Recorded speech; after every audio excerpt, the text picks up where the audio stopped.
Hello guys, എല്ലാവരും സുഖമായിട്ടിരിക്കുന്നു എന്ന് വിചാരിക്കുന്നു. ഒരു മുഖ്യമന്ത്രി എങ്ങനെ ആകണം അല്ലെങ്കിൽ എങ്ങനെ ആകരുത് എന്നുള്ളത് കാണിച്ചു തരുന്ന രണ്ട് മുഖ്യമന്ത്രിമാരാണ് നമ്മുടെ മുന്നിൽ അടുത്തുള്ളത്. 10 വർഷം മുമ്പുണ്ടായിരുന്ന മുഖ്യമന്ത്രിയും ഇപ്പോഴുള്ള നമ്മുടെ മുഖ്യമന്ത്രി, 10 വർഷമായിട്ടുള്ള നമ്മുടെ മുഖ്യമന്ത്രിയും. ഒരു മുഖ്യമന്ത്രി എങ്ങനെ ആകരുത് എന്ന് കാണിച്ചു തരുന്ന മുഖ്യമന്ത്രിയാണ് നമ്മുടെ ബഹുമാനപ്പെട്ട മുഖ്യമന്ത്രി സഖാവ് പിണറായി വിജയൻ. ഒരു മുഖ്യമന്ത്രി എങ്ങനെ ആയിരിക്കണം എന്ന് നമുക്ക് കാണിച്ചു തരുന്ന മുഖ്യമന്ത്രിയാണ് ശ്രീ ഉമ്മൻചാണ്ടി. അപ്പൊ ഇതുവരെ രണ്ടുപേരും തമ്മിലുള്ള ഒരുപാട് അവരുടെ ഒരു ബോഡി ലാംഗ്വേജിലായാലും അവരുടെ ഒരു മാനേഴ്സിലായാലും പൊതുജനങ്ങളോടും അതുപോലെ തന്നെ സ്വന്തം പാർട്ടി പ്രവർത്തകരോട് പോലും പെരുമാറുന്ന ഒരു രീതി ഉണ്ടല്ലോ, ബിഹേവിയർ, അതൊക്കെ നമ്മൾ സത്യമായിട്ട് നമുക്കതൊന്ന് കമ്പയർ ചെയ്യാൻ പോലും കഴിയാത്തൊരവസ്ഥയാണ്. നമ്മുടെ ഈ മുഖ്യമന്ത്രി, നമ്മുടെ ഇപ്പോഴത്തെ മുഖ്യമന്ത്രി പറയുന്നതിന് മുമ്പ് ഞാൻ ഉമ്മൻചാണ്ടി മുഖ്യമന്ത്രിയെ കുറിച്ച് പറയാം. അന്ന് ജനസമ്പർക്ക പരിപാടി നടക്കുമ്പോൾ ഞാൻ കൊല്ലത്താണ് ഉള്ളത്. 10 വർഷം മുമ്പ് അദ്ദേഹം 10 വർഷം മുമ്പാണ് അദ്ദേഹം ഭരിച്ചിരുന്നത്. ആ സമയത്ത് 2011-16 കാലഘട്ടത്തിൽ അദ്ദേഹം മുഖ്യമന്ത്രി ആയിരുന്നു. ആ സമയത്ത് ജനസമ്പർക്ക പരിപാടി നമുക്ക് എല്ലാവർക്കും അറിയാം. നമ്മുടെ ഒരു മുഖ്യമന്ത്രി എങ്ങനെയാണ് ജനകീയനാവുന്നത്. ഒരു മുഖ്യമന്ത്രി എന്ന് പറഞ്ഞാൽ എന്താണ്?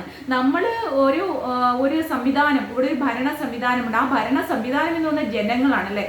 ഡെമോക്രസി എന്ന് പറഞ്ഞ ജനാധിപത്യം എന്ന് പറഞ്ഞ ജനങ്ങളാണ് യജമാനന്മാർ. അപ്പൊ ഈ ജനങ്ങൾക്കെല്ലാം കൂടി പോയിരുന്ന നിയമസഭയിലും ഒന്നും നമുക്ക് പോയിരുന്ന് സ്വന്തമായിട്ട് നമുക്ക് ഭരിക്കാൻ പറ്റാത്തതുകൊണ്ട് നമ്മൾ കുറച്ച് ആൾക്കാരെ ചുമതലപ്പെടുത്തിയിരിക്കുകയാണ്. നമ്മളെ സർവീസ് ചെയ്യാൻ, നമുക്ക് സേവനം ചെയ്യാൻ, അല്ലെങ്കിൽ നമ്മുടെ കാര്യങ്ങൾ നോക്കാൻ വേണ്ടിയിട്ട്. നമ്മളിപ്പോൾ ഒരു സുഖമില്ലാത്ത ഒരു അമ്മച്ചിയോ അല്ലെങ്കിൽ അച്ഛനോ അമ്മയോ അല്ലെങ്കിൽ ഞാനോ ആരോ ആയിക്കോട്ടെ, നമുക്ക് ഒരു ഹോം നഴ്സിന് ആവശ്യമുണ്ട്, അല്ലെങ്കിൽ നമുക്കൊരു ഒന്ന് സർവീസ് ചെയ്യാൻ, നമുക്കൊരു ഫുഡ് ഉണ്ടാക്കി തരാൻ, നമുക്കൊന്ന് പരിചരിക്കാൻ നമുക്ക് ആവശ്യമുണ്ട്. നമ്മൾ അവർക്ക് പേയ്മെന്റ് കൊടുത്തിട്ട് നമ്മൾ അവരെ നിർത്തും, അല്ലേ? അതുപോലെ നമ്മുടെ ജനങ്ങൾക്കുള്ള സർവീസിന് വേണ്ടിയിട്ട് അതിൽ ഏറ്റവും ബെറ്റർ എന്ന് തോന്നുന്നവരെ അപ്പം നമ്മൾക്ക് സഹായിക്കും. നമുക്കിവരെല്ലാം വിശ്വാസമാണ്, എല്ലാം ഒരു വിശ്വാസമാണല്ലോ, അല്ലേ? വിശ്വാസം അതല്ലേ എല്ലാം എന്ന് പഴയ ഒരു ജുവലറി ഉടമയുണ്ടല്ലോ, പാവപ്പെട്ടെന്ന്, അദ്ദേഹം മരിച്ചുപോയി, അദ്ദേഹത്തിന്റെ ഒരു ഇതുപോലെ തന്നെ. അപ്പോൾ നമ്മളൊരു വിശ്വാസത്തിന് പുറത്ത് നമ്മളെ സേവിക്കും എന്നുള്ള വിശ്വാസത്തിലാണ് നമ്മൾ ഓരോ മന്ത്രിമാരെ ആയാലും നമ്മളൊരു ഭരണ സംവിധാനത്തിന് തിരഞ്ഞെടുക്കുന്നത്. ഒരു ജനാധിപത്യ വ്യവസ്ഥയാണത്. അപ്പൊ ആ ഒരു വ്യവസ്ഥയിൽ തിരഞ്ഞെടുക്കപ്പെടുന്ന ആൾക്കാർ നമ്മളെ സേവിക്കുകയാണ് വേണ്ടത്. അപ്പൊ സേവിക്കുക എന്നുള്ളതിന്റെ പ്രധാനപ്പെട്ട കാര്യം എന്ന് പറയുന്നത് നമ്മൾ ജനങ്ങളോട് അടുത്ത് നിൽക്കുക, നമ്മൾ ജനങ്ങളോട് സമ്പർക്കം പുലർത്തുക, നമ്മൾ ജനകീയ പ്രശ്നങ്ങൾ കേൾക്കുക, അവരുടെ പ്രശ്നത്തിന് പരിഹാരം ഉണ്ടാക്കുക. അതാണ് ഫസ്റ്റ് വേണ്ടത്. അപ്പൊ അങ്ങനെ ഒരു മുഖ്യമന്ത്രി ആയിരുന്നു ശ്രീ ഉമ്മൻചാണ്ടി. അദ്ദേഹം ജനസമ്പർക്ക പരിപാടി നടത്തിയ സമയത്ത് കൊല്ലം ഫാത്തിമ കോളേജിൽ വെച്ചാണ് നടത്തുന്നത്. അപ്പോൾ ഫാത്തിമ മാതാ നാഷണൽ കോളേജ് കൊല്ലം. അപ്പോൾ ഞാനൊരു കൊല്ലക്കാരി ആയതുകൊണ്ട് തന്നെ കൊല്ലത്ത് ഉള്ളപ്പോൾ ഞാൻ എൻ്റെ വീടിനടുത്തുള്ള കുറച്ച് ആൾക്കാർ, നമ്മൾ ചെറിയ സർവീസൊക്കെ എല്ലാവർക്കും ഒരു ഹെൽപ്പ് പോലെ നമ്മൾ ചെയ്യാറുണ്ട് സമയം കിട്ടുമ്പോൾ. അപ്പോൾ സുഖമില്ലാതെ വന്ന കാലൊക്കെ വയ്യാണ്ട് നടക്കാൻ സ്ട്രോക്കൊക്കെ വന്ന ഒരു ഇക്കായും കൊണ്ട് നമ്മൾ അവിടെ പോയി. അപ്പോൾ വണ്ടി ഉണ്ടല്ലോ, ഈ 3 ചക്ര വാഹനം ഉണ്ടല്ലോ, 3 ചക്രം, ഈ സ്കൂട്ടർ തന്നെ 4 ചക്രം അപ്പുറത്ത് ഇപ്പുറത്തുള്ള ആ ഒരു സ്കൂട്ടറിന് വേണ്ടിയിട്ട്, സുഖമില്ലാത്തവർക്കുള്ള ആ ഒരു സ്കൂട്ടറിന് വേണ്ടിയിട്ട് അവിടെ ചെന്നു. പക്ഷെ സത്യം പറഞ്ഞു കഴിഞ്ഞാൽ നമ്മൾ കുറച്ചു നേരം അവിടെ നിൽക്കുന്ന ഒരുപാട് ആൾക്കാർ നിൽക്കുമല്ലേ. അപ്പൊ ഞാൻ അവിടെ രാവിലെ തൊട്ട് അദ്ദേഹത്തിന് അപ്പം തന്നെ വണ്ടി അലൗ ചെയ്തു. അപ്പം തന്നെ ആ സ്പോട്ടിൽ പറഞ്ഞപ്പോൾ തന്നെ എഴുതി കൊടുക്കണം, ആ സെക്കൻഡിൽ തന്നെ എഴുതി കൊടുക്കണം. നമുക്ക് ഭയങ്കര അതിശയമാണ്. അതുപോലെ തന്നെ അസുഖം വന്നവർക്ക് അപ്പം തന്നെ ഈ സുഖമില്ല, ഡയാലിസിസ് ഒക്കെ ചെയ്യേണ്ടവർക്ക് ഇപ്പൊ ഈ ആഴ്ച നമുക്ക് ഡയാലിസിസ് ചെയ്യാൻ പറ്റിയില്ല എന്ന് പറഞ്ഞൊക്കെ ആൾക്കാർ വന്നപ്പോൾ ഉടനെ തന്നെ 5000 രൂപ 10000 രൂപ അപ്പം തന്നെ കളക്ടറോട് പറഞ്ഞ് അപ്പം തന്നെ എഴുതിയൊക്കെ കൊടുക്കുവാണ്. ഇത് കാണേണ്ട കാഴ്ചയാണ്. 16 മണിക്കൂറൊക്കെ ഒറ്റ നിൽപ്പിൽ നിന്നിട്ട് തൊട്ടടുത്ത സ്ഥലത്ത് നിന്ന് കഞ്ഞിവെള്ളം, അദ്ദേഹം കുടിച്ചത് കരിക്കും വെള്ളം, കഞ്ഞിവെള്ളമാണ്. ഭക്ഷണം കഴിക്കാൻ പോലും പോകാതെ ഒരൊറ്റ നിൽപ്പിൽ 16 മണിക്കൂറോളം നിന്ന ഒരു മുഖ്യമന്ത്രിയെ കണ്ട നമ്മളൊക്കെ തിരിച്ച് 10 വർഷത്തിന് ഇപ്പുറത്തേക്ക് വരുമ്പോൾ അദ്ദേഹം എന്താണ് കാണിക്കുന്നത്? സ്വന്തം പാർട്ടി പ്രവർത്തകരോട് പോലും ഒരു ക്വസ്റ്റ്യൻ ചോദിച്ചപ്പോൾ വീട്ടിൽ പോയി ചോദിക്കടാ എന്ന് പറയുന്ന ഒരു അവസ്ഥയിലേക്ക് നമ്മുടെ മുഖ്യമന്ത്രി എത്തുമെന്ന് അദ്ദേഹം സ്വേച്ഛാധിപത്യത്തിന്റെ പര്യായമായി മാറി എന്നുള്ളതാണ്. സ്വേച്ഛാധിപത്യമാണത്. അദ്ദേഹം ആദ്യത്തെ വർഷങ്ങളിൽ തന്നെ അദ്ദേഹം വന്നപ്പോൾ തന്നെ പത്രക്കാരെ കടക്ക് പുറത്ത്, അതുപോലെ തന്നെ ശ്രീ പ്രേമചന്ദ്രൻ, NK പ്രേമചന്ദ്രനെ നമ്മളൊരു പാർട്ടിയിൽ വിശ്വസിക്കുമ്പോൾ നമ്മൾ അടുത്ത പാർട്ടിയിലേക്ക് പോകുന്നത് എന്തുകൊണ്ടാണ്? എല്ലാവരെയും ഞാൻ പറയുന്നില്ല, ചില ആൾക്കാർ പോകുന്നത് അധികാരത്തിന് വേണ്ടിയിട്ടാണ്. അധികാരഭ്രമം ചിത്തഭ്രമം പോലെ അധികാരഭ്രമം തലയ്ക്ക് പിടിക്കുമ്പോൾ അവർക്ക് നമ്മുടെ ഇന്ന് വരെയുള്ള വിശ്വാസങ്ങളെ അവർ കളഞ്ഞിട്ട് അവർക്ക് അധികാരത്തിന് വേണ്ടിയിട്ട് പോകും. ചില ആൾക്കാരെന്ന് പറയുന്ന ആ പാർട്ടിയിലുള്ള പ്രശ്നങ്ങൾ അല്ലെങ്കിൽ ആ പാർട്ടി നമ്മൾ ഇതുവരെയുള്ള വിശ്വാസങ്ങൾക്ക് അപ്പുറത്തേക്ക് അല്ലെങ്കിൽ ആ പ്രത്യയശാസ്ത്രമല്ല എന്ന് തോന്നുമ്പോൾ പല ആൾക്കാരും പാർട്ടി വിട്ടു. അങ്ങനെ കുറെ ആൾക്കാരുണ്ട്. അപ്പൊ ആ ഒരു സിറ്റുവേഷനിൽ പോയ ഒരാളാണ് NK പ്രേമചന്ദ്രൻ. NK പ്രേമചന്ദ്രൻ ഇത് നല്ല വെൽ എഡ്യൂക്കേറ്റഡ് ആണ്. എന്നെ പോലെ തന്നെ ഞാൻ എല്ലാം കേരള യൂണിവേഴ്സിറ്റിയിൽ നിന്ന് റാങ്ക് വാങ്ങിച്ച ആളാണ്. അപ്പോൾ എന്നെ പോലെ തന്നെ LLM ഒക്കെ പഠിച്ച് പുള്ളിയും റാങ്ക് ഹോൾഡറൊക്കെയാണ്. വളരെ നല്ലതായിട്ട് പ്രാസംഗികനാണ്. വളരെ നല്ല അത്യാവശ്യം വളരെ നല്ല അറിവുള്ള ഒരു മനുഷ്യനാണ് NK പ്രേമചന്ദ്രൻ. അദ്ദേഹം പാർട്ടി മാറിപ്പോയപ്പോഴേക്കും നമ്മുടെ മുഖ്യമന്ത്രി പറയുവാണ് ആ പരനാറി എന്നൊക്കെ ഉള്ള രീതിയിൽ സംബോധന ചെയ്തു.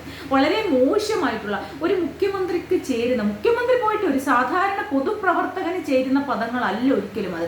അതിനുശേഷം നമ്മുടെ ഒരു ബിഷപ്പിനെ വിളിച്ചു നികൃഷ്ട ജീവി. ഇതൊക്കെ എന്ത് പദങ്ങളാണെന്ന് എനിക്ക് മനസ്സിലായത്. അതിനു മുമ്പ് ഒരു ശുംഭൻ വിളി വന്നിട്ടുണ്ട് നമ്മുടെ MV ജയരാജന്റെ ഭാഗത്ത് നിന്ന്. അതിനെതിരെ 6 ദിവസം എന്തോ ജയിലിൽ കടന്നിട്ടുണ്ട്. അപ്പൊ ഇങ്ങനെയുള്ള പരാമർശങ്ങളാണ് നമ്മുടെ മാർക്സിസ്റ്റ് കമ്മ്യൂണിസ്റ്റ് സഹാക്കന്മാരെ, സമുന്നതരായ സഹാക്കന്മാരിൽ നമ്മൾ കേട്ടുകൊണ്ടിരിക്കുന്നത്. അതെല്ലാം കഴിഞ്ഞ് പുള്ളിയുടെ ഓരോരോ ശൈലിയുണ്ട്. ചിലപ്പോൾ പുള്ളിയുടെ ശൈലികളായിരിക്കാം അത്. എന്ത് തന്നെയാലും പുള്ളിയുടെ ആ ഒരു ശൈലി, പിന്തുടരുന്ന ശൈലി ഒരിക്കലും ഇനിയെങ്കിലും അത് മാറ്റേണ്ട സമയം. കാരണം 10-85 വയസ്സിനടുത്ത് ആയി കഴിഞ്ഞു. അദ്ദേഹത്തിന്റെ ശൈലി മാറ്റേണ്ട സമയം ഒരുപാട് കഴിഞ്ഞു. കാരണം ഇനി ഉള്ള തലമുറ അവരൊക്കെ കാണിക്കുന്നത് കണ്ടിട്ടാണ് ഈ തലമുറകൾ ഇനിയും അത് വരുന്നത്. ഇപ്പം അദ്ദേഹത്തിന്റെ അതേപോലെ അദ്ദേഹത്തിന്റെ ഒപ്പത്തോടൊപ്പം പ്രവർത്തിച്ച് അതുപോലെ തന്നെ സമുന്നതനായ ഒരു സഖാവ് എന്തുകൊണ്ടായിരിക്കാം G സുധാകരൻ ഈ ഒരു പാർട്ടിയിൽ നിന്ന് മാറേണ്ടി വരുന്നത്? ഞാൻ പറഞ്ഞിട്ടുണ്ട്, എൻ്റെ അച്ഛൻ ഒരു പഴയ മാർക്സിസ്റ്റ് കമ്മ്യൂണിസ്റ്റ് ആളായിരുന്നു. അദ്ദേഹം ആ നാട്ടിൽ, ഞാൻ ഏത് നാടെന്നൊന്നും ഇപ്പം പറയുന്നില്ല, ആ നാട്ടിൽ കമ്മ്യൂണിസം ഉണ്ടാക്കിയ ഒരാളാണ്. അദ്ദേഹം കുറേ കാലം ഈ കമ്മ്യൂണിസത്തിൽ പ്രവർത്തിച്ചു കഴിഞ്ഞതിന് ശേഷം അദ്ദേഹം കമ്മ്യൂണിസം എന്ന് പറയുന്നത് അവര് ഉണ്ടാക്കി കൊണ്ടുവന്ന ഒരു കമ്മ്യൂണിസ്റ്റാണ്. എൻ്റെ അച്ഛൻ ഇപ്പോൾ ജീവിച്ചിരിപ്പുണ്ടായിരുന്നെങ്കിൽ പിന്നെ എന്താ പിണറായി വിജയനെങ്കാട് പ്രായം ഉണ്ടാവുന്നത്. ഒരു 85 വയസ്സ് 90 വയസ്സിനടുത്ത് എൻ്റെ അച്ഛന് ജീവിച്ചിരിപ്പുണ്ടായിരുന്നു. ഒരു 87-88 വയസ്സുകളുണ്ടാവും. കാരണം എൻ്റെ അച്ഛൻ 55-ാമത്തെ വയസ്സിൽ ജനിച്ച മകളാണ് ഞാൻ. അപ്പൊ അത്ര വയസ്സെങ്കിലും ഉണ്ടായേനെ. അപ്പൊ ഒരു 88 വയസ്സിനകത്തെങ്കിലും എൻ്റെ അച്ഛനുണ്ടായേനെ. അപ്പൊ ഇവരെയും കട്ടെല്ലാം സീനിയർ ആണെന്ന് മനസ്സിലാക്കണം. അങ്ങനെ ഇവർ കമ്മ്യൂണിസ്റ്റ് പ്രസ്ഥാനത്തിന് വേണ്ടി പ്രവർത്തിച്ച, ഒരു കമ്മ്യൂണിസം കേരളത്തിൽ ഉണ്ടാക്കാൻ വേണ്ടിയിട്ട് പ്രവർത്തിച്ച ഒരാളിലെ ഒരു സഖാവിന്റെ മകളാണ് ഞാൻ. അദ്ദേഹം അത് കഴിഞ്ഞതിന് ശേഷം ഇവരുടെ ഈ ആ പ്രത്യയശാസ്ത്രത്തിൽ നിന്ന് കമ്മ്യൂണിസം മാറി ചിന്തിക്കുന്നു എന്ന് കണ്ടപ്പോഴാണ് എൻ്റെ അച്ഛനൊക്കെ പാർട്ടി വിട്ടു പോരുന്നത്. എൻ്റെ അച്ഛൻ മരിച്ചിട്ട് ഇപ്പോൾ 14 വർഷമായിട്ടോ. അതുകൊണ്ട് പറയണമല്ലോ, 2010 മരിച്ചത്. ഇപ്പോൾ 16 വർഷമായി. അപ്പോൾ അതുകൊണ്ടാണ് നമ്മൾ പറയുന്നത്, ആ ഒരു പ്രത്യയശാസ്ത്രത്തിൽ നിന്ന് മാറുമ്പോൾ പല ആൾക്കാരും പാർട്ടി വിട്ടുപോകും. ആ പാർട്ടി വിട്ടുപോകുന്ന അവരെ നമ്മളെ വളരെ മോശമായിട്ട് പരാമർശം ചെയ്യുന്നതിൽ പകരം അവർക്ക് നമ്മളുമായിട്ട് ചേരാൻ പറ്റുന്നില്ല, അല്ലെങ്കിൽ നമ്മളുമായിട്ട് അവർക്ക് പിന്നെ ഒരു ധാരണക്കുറവ്, അല്ലെങ്കിൽ നമ്മുടെ പാർട്ടിയിലെ വിശ്വാസക്കുറവ് എന്തോ ആയിക്കോട്ടെ, അതൊന്നും പറയാൻ പോണ്ട, അതുകൊണ്ട് മാറിപ്പോയി എന്ന് പറയാം. അല്ലെങ്കിൽ അത് അദ്ദേഹത്തിന്റെ ഇഷ്ടം.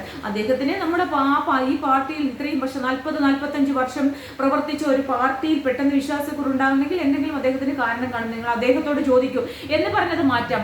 അപ്പോൾ അത് ചെറ്റ എന്നുള്ളത് ചെറ്റത്തരമാണ്, ചെറ്റ എന്ന് സംസാരിക്കുമ്പോൾ ആ ഒരു എന്താ പറയുക, അതിനൊക്കെ നമുക്ക് എക്സ്പ്ലെയിൻ ചെയ്യാൻ വാക്കുകളില്ല. ഒരു പൊതുപ്രവർത്തകൻ, ഒരു മുഖ്യമന്ത്രി സ്ഥാനത്തിരിക്കുന്ന, കേരളത്തിലെ ഏറ്റവും 1-ാം നമ്പറാണ് ഒരു മുഖ്യമന്ത്രി എന്ന് പറഞ്ഞാൽ, 1-ാമൻ തലവൻ.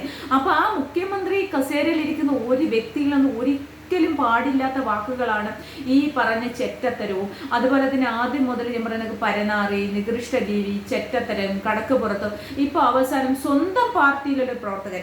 അത് എനിക്ക് പറയാനുള്ളത് അതും PR ആണ് കേട്ടോ. ഈ PR-ന്റെ ബലത്തിൽ PR-കാർ പറഞ്ഞു കൊടുക്കും. കുറെ ആൾക്കാരെ ഇരുത്തുമ്പോൾ PR-കാർ ക്വസ്റ്റ്യൻസ് കൊടുക്കും. ഈ ക്വസ്റ്റ്യൻ ചോദിക്കുക, നിങ്ങൾ ചോദിക്കണം. പക്ഷെ ഈ പാവപ്പെട്ട മനുഷ്യൻ, അയാളൊരു മേശിരി എങ്ങാണ്ടാണ് കേട്ടോ. അപ്പൊ ഈ പാവപ്പെട്ട മനുഷ്യൻ ആ സമയം തെറ്റിപ്പോയി, അയാൾ ആവേശം മൂത്തിട്ട് ഒരു ക്വസ്റ്റ്യൻ സഖാവേന്ന് ചോദിച്ചും പോയി. ഉടനെ പറഞ്ഞ് തൻ്റെ വീട്ടിൽ പോയി ചോദിച്ചാൽ മതി. തൻ്റെ എന്ന് പറഞ്ഞില്ലാലും വീട്ടിൽ പോയി ചോദിച്ചാൽ മതി എന്ന് പറയുമ്പോൾ നീ നിന്റെ വീട്ടിൽ പോയി ചോദിക്കടാ എന്ന് നമ്മളിപ്പോൾ ഒരാളും പറയും. എന്തെങ്കിലും നമ്മളെ തെറി വിളിക്കുമ്പം നമ്മൾ പറയും നിന്റെ വീട്ടിൽ പോയി വിളിക്കടാ എന്ന് പറയൂലേ, അതുപോലെ തന്നെ. അപ്പോൾ സ്വന്തം പാർട്ടി പ്രവർത്തകരോട് പോലും ധാർഷ്ട്യമാണ്, ധിക്കാരമാണ്. ഞാനെന്തോ ഒരു വലിയ സംഭവമാണ്. ഈ ചെറ്റ എന്ന് വിളിച്ചതിനെ കുറിച്ച് G സുധാകരൻ പറഞ്ഞിട്ടുണ്ട്. ചെറ്റക്കുടിലാണ് ജനിച്ചത്, ചെറ്റക്കുടിലാണ് വളർന്നത്, ഞാനും അയാളുമൊക്കെ. അപ്പൊ അത് മറക്കാതിരിക്കുക. പക്ഷെ ഇവര് മറക്കും. ഇപ്പം തന്നെ കോടിക്കണക്കിന് രൂപയുടെ കോടി രൂപയുടെ ആസ്തിയാണ് കാണിച്ചിരിക്കുന്നത്. അത് ഡെപ്പോസിറ്റ്, ആസ്തി എന്നല്ല, ആസ്തി എന്ന് പറയുന്നത് കണക്ക് കൂട്ടേണ്ട വസ്തുക്കൾ വേറെ ഉണ്ടാവും, സ്വർണം വേറെ ഉണ്ടാവും. ഈ ബാങ്ക് നിക്ഷേപം തന്നെ 1 കോടിക്ക് മുകളിൽ, 2 പേർക്കൂടി 1 കോടിക്ക് മുകളിൽ നിക്ഷേപമുണ്ട്. ഓരോ ആൾക്കാരും നമ്മളെ കൂടെ കടത്തിൽ കിടന്ന് ലോൺ എടുത്ത് കടത്തിൽ കിടന്ന് മുങ്ങുവാണ് ഇവിടുത്തെ സാധാരണക്കാരായ ജനങ്ങൾ. എന്നിട്ടും അവർക്കൊക്കെ എല്ലാ സൗകര്യങ്ങളും കൊടുത്ത് ജീവിപ്പിക്കുകയാണ്. അപ്പോൾ ഒരു പാർട്ടി പ്രവർത്തകൻ ചോദിച്ച ചോദ്യം പോലും സഹിഷ്ണുതയോടെ കേട്ട് അതിനൊരു മറുപടി പറയാൻ കഴിയാത്ത ആളിനെയൊക്കെ ഇനി എന്തിനാണ് ഈ രാഷ്ട്രീയ പ്രവർത്തനം എന്ന് പറഞ്ഞ് ഈ പ്രായമായ സമയത്ത് വരുന്നതെന്നാണ് ഞാൻ ആലോചിക്കുന്നത്. കമ്മ്യൂണിസത്തിന് ഞാൻ പറയുന്നില്ല, കുറ്റം പറയുന്നില്ല. കാരണം കമ്മ്യൂണിസത്തിൽ ഒരുപാട് നല്ല വിവരവും നല്ല വിദ്യാഭ്യാസവും എങ്ങനെ ബഹുമാനത്തോട് അല്ലെങ്കിൽ മറ്റുള്ളവരെ റെസ്പെക്ട് ചെയ്തുകൊണ്ട് എങ്ങനെ സംസാരിക്കണമെന്ന് അറിയാവുന്ന ഒരുപാട് ആൾക്കാരുള്ള ഒരു പ്രസ്ഥാനമാണ് കമ്മ്യൂണിസ്റ്റ് പ്രസ്ഥാനം. നമ്മുടെ നാട്ടിൽ എല്ലാ രാഷ്ട്രീയ പാർട്ടികളും വേണം. കാരണം എല്ലാ രാഷ്ട്രീയ പാർട്ടികളും ഉണ്ടെങ്കിൽ മാത്രമേ അതൊരു ജനാധിപത്യ പ്രക്രിയ നടത്താൻ പറ്റൂ. ഒരു ജനാധിപത്യം വിജയിക്കണമെങ്കിൽ ഓരോ 5 വർഷം കൂടുമ്പോഴും ഭരണം മാറി വരണം. അത് ഇന്ത്യയിൽ അങ്ങനെയാണ് ചെയ്യേണ്ടത്. ഓരോ 5 വർഷം കൂടുമ്പോഴും ഭരണം മാറി വന്നെങ്കിൽ മാത്രമേ ജനാധിപത്യത്തിന് ഒരു അടിത്തറ ഉണ്ടാവും. അല്ലെങ്കിൽ ഇവരെല്ലാം സ്വേച്ഛാധിപതികളായിപ്പോവും. ഈ സ്വേച്ഛാധിപത്യമാണ് ഇവരെ കൊണ്ടൊക്കെ ഇങ്ങനെ പറയിക്കുന്നത്. ഓരോ 5 വർഷവും ഇപ്പൊ കോൺഗ്രസ് സർക്കാർ ഇനി കയറിയാൽ അടുത്ത 5 വർഷം CPM അല്ലെങ്കിൽ BJP ഏതെങ്കിലും ഒരു രാഷ്ട്രീയ പാർട്ടി വരണം. എന്നെങ്കിൽ മാത്രമേ ജനാധിപത്യത്തിനും ജനങ്ങളോടുള്ള സമീപനത്തിനും ഒരു മൂല്യം ഉണ്ടാകത്തുള്ളൂ. ഇത് എൻ്റെ അഭിപ്രായമാണ് കേട്ടോ. കാരണം എന്ന് പറഞ്ഞാൽ നമ്മളൊന്ന് ആലോചിച്ച് നോക്കിയേ, ജനാധിപത്യത്തിന്റെ ഈ ഒരേ തവണ തന്നെ ഈ രാഷ്ട്രീയക്കാരും ഒരു ഭരണം തന്നെ ഇങ്ങനെ കണ്ടിന്യൂ ചെയ്ത് കഴിഞ്ഞാൽ ഇവരുടെ എല്ലാം മനസ്സിൽ ഞങ്ങളെ കഴിഞ്ഞേ ഉള്ള ആള്, അതുകൊണ്ടല്ലേ LDF അല്ലാതെ മറ്റാരുണ്ട് എന്നുള്ള ഒരു ക്യാപ്ഷൻ തന്നെ ഇവരിട്ടിരുന്നത്. ഇവര് വിചാരിക്കണം ഇവരല്ലാതെ ആരുമില്ല. ഇവരെന്താണ്? യഥാർത്ഥത്തിൽ പറഞ്ഞ വർഗീയതയല്ലേ കാണിക്കുന്നത്? ഇവര് വർഗീയവാദമല്ലേ? വെള്ളാപ്പള്ളി നടേശനുമായിട്ട് ചേർന്ന്, ഇത് വെള്ളാപ്പള്ളി നടേശനാണ് ഏറ്റവും വലിയ വർഗീയവാദി. ഒരു ജാതി, ഒരു മതം, ഒരു ദൈവം, മനുഷ്യന് എന്ന് പറഞ്ഞ ശ്രീനാരായണ ഗുരുവിന്റെ പിൻഗാമി അല്ലെങ്കിൽ പിൻതലമുറക്കാര് എന്ന് വിശേഷിപ്പിക്കുന്ന പാവപ്പെട്ട ഈഴവ സമുദായത്തെ കബളിപ്പിച്ചുകൊണ്ട് ആ സമുദായത്തിൽ നിന്ന് എത്രമാത്രം കട്ടുമുടിക്കാവോ, എത്രമാത്രം ഊറ്റിയെടുക്കാവോ അത്രമാത്രം ഊറ്റിയെടുത്ത ഒരു വ്യക്തിയാണ് ശ്രീ വെള്ളാപ്പള്ളി നടേശൻ. അവരുടെ കോളേജിൽ ഞാൻ LLM കഴിഞ്ഞപ്പോൾ കോളേജിൽ പഠിപ്പിക്കാനായിട്ട് ഒരു സീറ്റ് കിട്ടുമെന്ന് ചോദിച്ചു. അറിയാൻ വേണ്ടിയിട്ടാണ് ഒരു സീറ്റ് കിട്ടുമെന്ന് ചോദിച്ചപ്പോൾ ഒരു പാർട്ടി, ഒരു കേരള കൗമുദി പത്രവുമായിട്ട് ബന്ധപ്പെട്ട ഒരു പാർട്ടി എന്നോട് പറയുവാണ് 25 ലക്ഷം രൂപ വെള്ളാപ്പള്ളി നടേശന്റെ വീട്ടിൽ കൊണ്ടു കൊടുത്തു കഴിഞ്ഞാൽ സീറ്റ് കിട്ടും. അത് 1 വർഷത്തേക്ക് മാത്രം. SN കോളേജിലെ ലീഗൽ സ്റ്റഡീസിൽ 20-25 ലക്ഷം രൂപയാണ് ചോദിക്കുന്നത്. അപ്പം മാഡം ആയതുകൊണ്ട് ഒരു 20 ലക്ഷം രൂപ കൊണ്ടു കൊടുക്കണം. അത് 1 വർഷത്തെ ട്രെയിനിങ് ആയിട്ടാണ്. ബാക്കിയുള്ളത് പിന്നീട് അവർ തീരുമാനിക്കണം. പിന്നെ നമ്മളെ 20 ലക്ഷം രൂപയും കൊണ്ടുകൊടുത്ത് നമ്മളെ 1 വർഷത്തെ ട്രെയിനിങ് ആക്കിയിട്ട് പിന്നെ അവർ തീരുമാനിച്ചിട്ട് വേണം നമ്മളെ അവിടെ പെർമനന്റ് സ്റ്റാഫ് ആക്കാൻ, അല്ലെങ്കിൽ പെർമനന്റ് കോളേജ് അധ്യാപികയാക്കാൻ. ഇതാണ് അവിടുത്തെ സിറ്റുവേഷൻ. ഇങ്ങനെ നാട്ടുകാരെ കയ്യിൽ നിന്നും മറ്റുള്ളവരെ കയ്യിൽ നിന്നും ഒരുപാട് വിദ്യാഭ്യാസ സ്ഥാപനങ്ങൾ, രാഷ്ട്രീയക്കാരും ഈ ഒരു ഭരണ സംവിധാനത്തിനെ സ്വാധീനിച്ചുകൊണ്ട് ഒരുപാട് വിദ്യാഭ്യാസ സ്ഥാപനങ്ങൾ ഉണ്ടാക്കിയെടുത്തിട്ട് അതിന്റെ മറവിൽ ഇതേപോലെ കോഴ വാങ്ങിച്ചിട്ട് ചേർക്കുവാണ്. കോഴ വാങ്ങിച്ചിട്ട് എന്നല്ലേ ചേർക്കുന്നത്? അപ്പൊ ഇത് എന്റെ അനുഭവമാണ്, ഞാൻ ഇതുവരെ പറയാതിരുന്ന അനുഭവമാണ്. അപ്പൊ ഇതേ കണക്കുള്ള അത് പിന്നെ വർഗീയ വിഷം ചീറ്റുവാണ്. ഞാനൊരു ഫുൾ ഹിന്ദു എന്ന് പറഞ്ഞാൽ വീട്ടിൽ അമ്പലം വരെ ഉള്ള ഒരു ഹിന്ദു കുടുംബത്തിലെ ഒരു അംഗമാണ് കേട്ടോ.